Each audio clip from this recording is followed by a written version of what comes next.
I want to give you one last sense of how we get screwed, although this was actually changed, so that is good news. You know the overdraft fees that they used to charge? Well, they're not complaining because it's going to cost them so much of their profits to get rid of the overdraft fees. Now, here's how it works. It's not that they can't charge you for going over your account. It's that in the past, they used to say, oh, no, don't worry about it, man, don't worry about it. You can do overdrafts, and the check won't bounce. It'll be fine. Except every time that you went over your account and you didn't even know about it, you'd get charged like $35. So let's say you went over because your rent was too much, and then you bought a cup of coffee for $2, then you went to McDonald's and had a $7 meal, $35 for your original overdraft, $35 for your cup of coffee, $35 for the McDonald's meal. Every one of those added up. So you know how much they added up to? Well, Bank of America made $3.3 billion a year over those overdraft fees. Wells Fargo made $1.4 billion. JP Morgan Chase made a little over $1 billion. Now, the banks are crying about them. They're like, how could the politicians do this to us? Oh, they took away billions of our money. But remember, no, that wasn't your money. It's not like you were providing a service that people signed up for. All the new law says is people have to sign up for it. If they say, yes, I want that, then you can give it to them. Otherwise, you can't just do it automatically.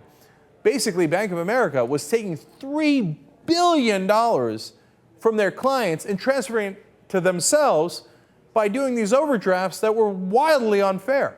They didn't even ask you about it. All right, look, I want to explain this overdraft fees a little bit more because it is even more outrageous than what you laid out.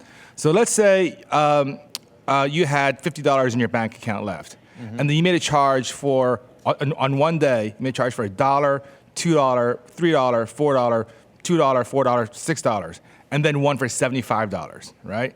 If the way they make those transactions happen is based on time, it would be kind of fair. But here's what they do. They take all the transactions from that day, then they clear the most expensive transaction, so you're instantly overdrafted. And then each subsequent transaction for $1, $2, $4, those are all overdrafts too, which is so unfair because if you just did it by chronological order, half of those wouldn't be overdrafts because you had the money. But they draft the first one, they draft the biggest one first. And gee, I wonder why they count the biggest one first.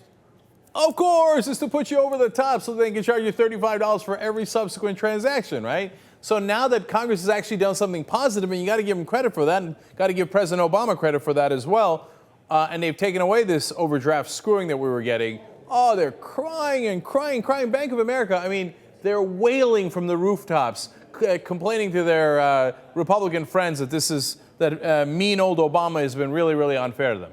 So, like I said, that doesn't address the heart of the financial industry's problem, which is really derivatives trading, which is going to blow up our economy. But that is a good step forward, and it was a nice piece of legislation that happened.